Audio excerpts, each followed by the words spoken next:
வாடி வதங்கும் ஏழையை நீயும் வதைத்தானாகுமா?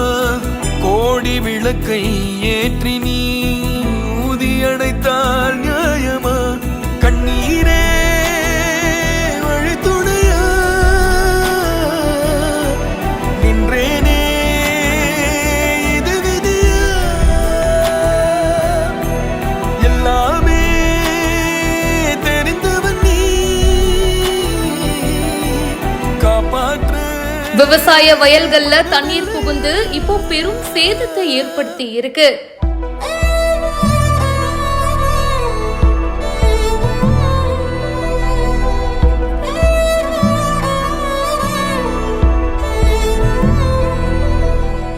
ஓடையை தூர்வார அதிகாரிகள் நடவடிக்கை எடுக்கலன்னு விவசாயிகள் குற்றச்சாட்டு.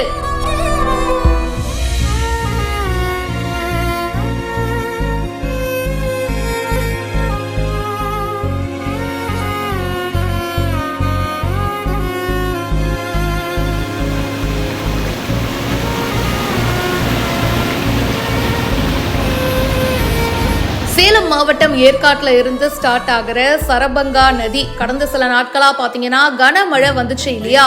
இதனால வெள்ளப்பெருக்கு ஏற்பட்டு விவசாய வயல்கள், குடியிருப்பு வீடுகள் அந்த மாதிரி சேதத்தை ஏற்படுத்திட்டு வருது. எடப்பாடி ஒன்றியம் தாதாபுரம் ஊராட்சிக்கு உட்பட்ட மெய்யம்பாளையம் பக்கத்துல இருக்கிற ஈஞ்சநேரி நிரம்பி அதோடைய உபரி நீர் அருவி போல ஆர்ப்பரித்து போகுது. அதை பார்த்த அந்த பகுதி சிறுவர் சிறுமிகள், அதுக்கப்புறமா இளைஞர்கள் அப்படின்னு சொல்லிட்டு அதுல உற்சாக குளியல் போட்டுட்டு இருக்காங்க. அப்படி இருக்கும்போது ஈஞ்சநேரியில இருந்து வெளியேறும் உபரி நீர் பக்கத்துல இருக்கிற சின்னான் ஏரியும் நிரம்பி அதோடைய உபரி நீர் அப்படின்னு சொல்லிட்டு தண்ணீர் போறதுக்கு வேற வழி இல்லாம நெல்லு, வெண்டைக்காய் பயிரிடப்பட்ட விவசாய வயல்கள் இதுல தண்ணீர் புகுந்து பெரும் சேதத்தை ஏற்படுத்தி இருக்கு. இத பத்தி பாதிக்கப்பட்ட விவசாயி சொல்லும் போது, இந்த ஈஞ்சநேரி நிரம்பி அதோடைய உபரி நீர் வெளியேறும் ஓடைய சில பேர் ஆக்கிரமிப்பு செஞ்சு கொண்டதாகவும் இதை உடனடியா தூர்வார வேண்டும் அப்படி பிறப்பித்தாங்க. ஆனா அப்படி இருந்தும் எந்த விதமான நடவடிக்கையும் எடுக்கல அப்படின்னு சொல்லிட்டு குற்றம் சாட்டி இருக்காங்க. அதிகாரிகள் கிட்ட பல முறை மனு கொடுத்து பார்த்துட்டோம், ஆனா இப்போ வரைக்கும் எந்த ஒரு ஆக்ஷனும் எடுக்கலங்க. நெற்பயிர்கள் ஒரு மாசத்துல அறுவடைக்கு தயாரா இருந்துச்சு.